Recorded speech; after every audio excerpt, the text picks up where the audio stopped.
दोस्तों, आज की कहानी है बेटियां। रोने से नहीं बदलती किस्मत। दोस्तों, कहानी शुरू करने से पहले अगर आपने इस चैनल को सब्सक्राइब नहीं किया हो तो कर लीजिए ताकि आपके पास पहुंच सके हर नया वीडियो।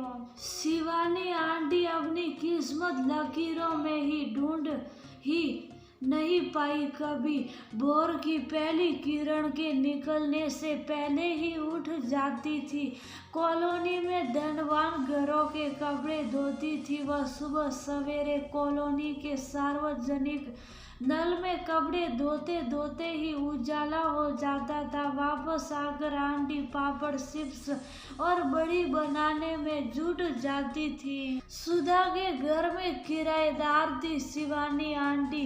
4 बेटियां थी। उनकी 2 बेटियों की शादी कर चुकी थी। दुर्भाग्यवश उनके पति कुछ काम नहीं करते थे। संयुक्त परिवार में रहती थी। वह देवरानी और जेठानियों के हिस्से के सारे काम करके उनके साथ रह पा रही थी। तीसरी बेटी वीणा सुधा के विद्यालय में सहकर्मी थी। सजातीय लड़के के साथ प्रेम विवाह करने के कारण घर वालों ने अपने घर से निकाल दिया था। शिवानी आंटी को सुधा का घर बहुत बड़ा था। अंदर की तरफ 2 कमरे किराए में देने के लिए बने थे। वीणा के कहने पर ही शिवानी आंटी वहां रहने लगी थी। अपनी छोटी अविवाहिता बेटी करुणा के साथ सुधा भी विद्यालय में पढ़ाती थी। माँ को सहारा हो गया था सारे दिन का।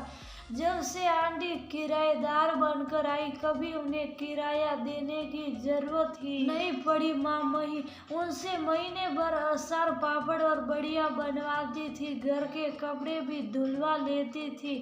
शिवानी आंटी सिलाई बुनाई में भी पारंगत थी। सुधा कभी कभी हंसकर माँ से कहती, ये जो किराएदार रखा है हमने, किराया तो कभी लेते हुए देखा नहीं तुम्हें। माँ भी हंसकर टालते हुए कहती, अरे बेसारी बेसारा है, कितना ही दे पाएगी। जैसे हमारा गुजारा अब तक हो रहा था आगे भी हो जाएगा। शिवानी आंटी की कमर तोड़ मेहनत का लोहा मानती थी सुधा। अधिक कद्र उन्हें अपने लिए पराठे और दही बघारा खाते हुए देखती थी। उनकी छोटी बेटी करुणा माँ की दुलारी थी। उसका खाना सुधा के यहाँ ही हो जाता था। सुधा ने शिवानी आंटी को कभी किस्मत कोसते नहीं देखा। धीरे धीरे अपने हुनर से उन्होंने अच्छा खासा व्यापार ही संभाल लिया था। उनके बनाए अचार, बड़ी और पापड़ बहुत पसंद किए जाने लगे। आंटी की छोटी बेटी की शादी तय हो गई। तब तक सुधा की भी शादी हो चुकी थी। करुणा की शादी में गई तो आंटी शादी का सामान दिखाने लगी। उनकी तैयारी देखकर सुधा की आंखें फटी की फटी रह गई। सालों जी तोड़ मेहनत करके इतना कुछ जमा कर रखा था। एक माँ ने किसी और के सामने हाथ फैलाने की जरूरत ही नहीं थी।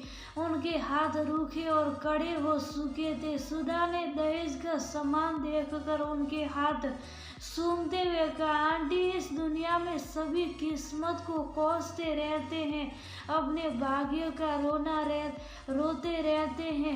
आपने अपने हाथों की लकीरों में अपनी किस्मत छिपा कर रख ली। मेहनत करके आपने जो मिसाल बना दी, कभी कोई औरत हारेगी नहीं। मुश्किलें देखकर उन्होंने भी रोते रोते कहा, सुधा बेटिया, रोने से नहीं बदलती किस्मत। मैं बहुत किस्मत वाली थी कि तुम लोगों का घर मिला रहने को। तेरी माँ सिलाती तो बहुत है पर उसने कभी हमें किराएदार नहीं समझा। जानबूझकर कुछ ना कुछ मुझसे बनवाती रहती ताकि मेरे ऊपर किराए का बोझ ना पड़े। इस घर ने मेरी किस्मत बदल दी। यदि मुझे मेरे परिवार वाले घर से नहीं भगाते तो मैं सारी जिंदगी उन्हीं की गुलामी करती रहती।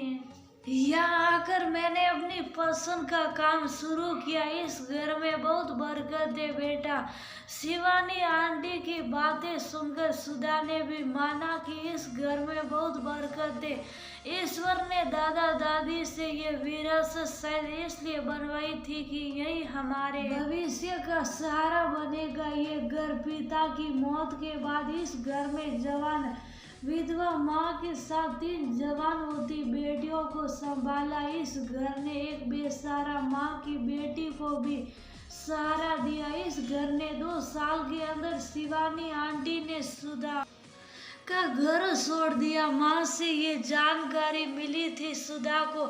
15 साल रही वह इस घर में। अब वो ने जमीन खरीद कर अपना खुद का घर बनवा लिया है।